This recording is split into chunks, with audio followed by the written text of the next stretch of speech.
short and bloody conflict, the dust has finally begun to settle. You feel Sapadal close to your thoughts, stirring with interest. The god of the living lands is observing this moment, unfettered by confusion or fear. For the first time in centuries, they understand. The Paradis militia rallies to you, the outsider who defended them in their hour of need. Whatever happens next, you have won their confidence. You take a moment to reflect on the calm. Not so long ago, you arrived at these shores on a simple errand, which turned out to be anything but simple. The dream scourge is over, and the island has been cleansed of plague. A time of healing and mourning follows. People look to you for answers about the source of the affliction.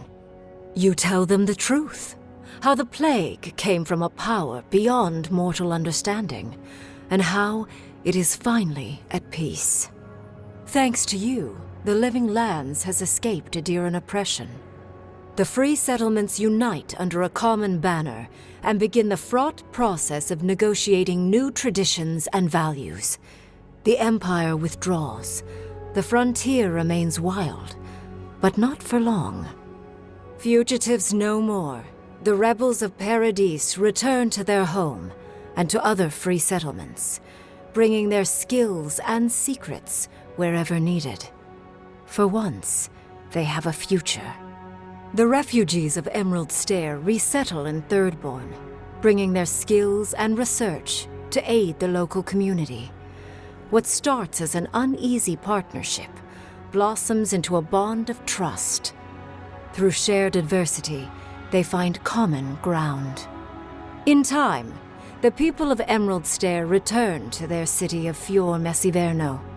Research yields new developments in the struggle against nature. Technology is shared among the united settlements. The Empire cannot get in the way of progress. For the people of Shatterscarp, independence is bittersweet. Those who cannot withstand the grief inflicted by Ringgrim's spell leave the settlements, vanishing into the wilderness. Those who remain find themselves forced to cooperate with others, often begrudgingly.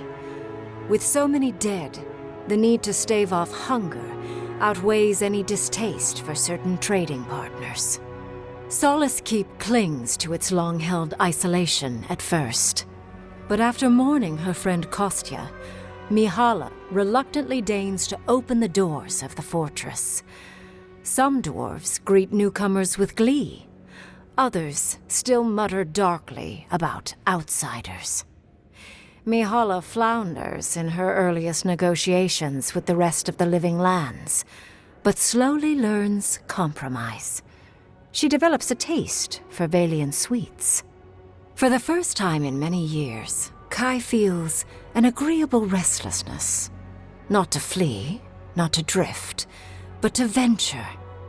He visits the distant shores Tama told him about, and savors the modern marvels, ancient wonders, and breathtaking expanses he beholds. His heart swells, not with grief, but with awe. There is so much to discover, and he will spend his years chasing all of the joy and beauty the world has to offer him. With many of his anxieties and lifelong fears addressed, Marius now feels very differently than he did when he first met the envoy. Still far more comfortable in the wilds than among people, he nonetheless finds that his worries about the unknown were merely self-protection against the traumas of his childhood. Armed with this knowledge, he finds himself more capable of living in civilization, and far less fearful of his home in Galawain's tusks.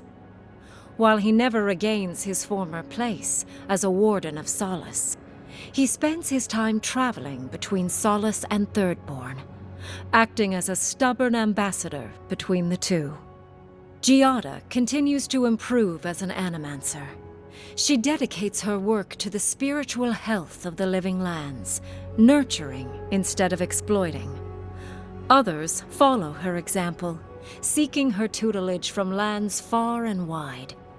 In the years to come, rumors spread of a secret society gathering in the wilderness, where animancers work in harmony with nature. The dream of Fior Mes Iverno lives on in her. No longer under the threat of imminent death, Yardsley returns to the Animancers.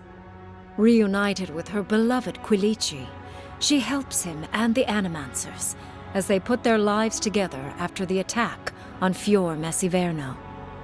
Eventually, she even has something nice to say to Vidaro. As the days pass in contentment and relative peace, Yardsley is struck by the persistent feeling that something is missing. Though she still devotes herself to her studies of both the arcane and the godless, the restlessness never goes away. Freed from torment for the first time in centuries, Sopadal turns their prodigious curiosity to the people that shaped them. They observe the ways their people live, and they think deeply about what they see.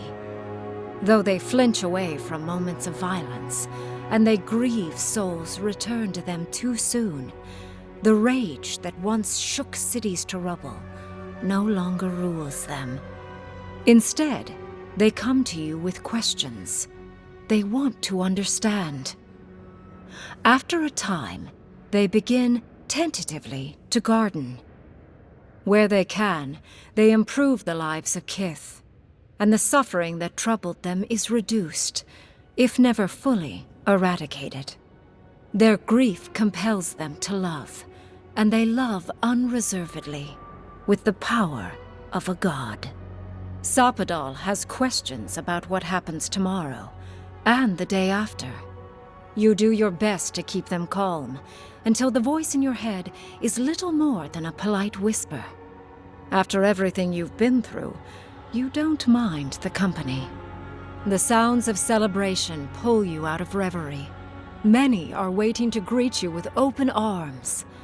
You take a moment to catch your breath and savor it, because everything is about to change.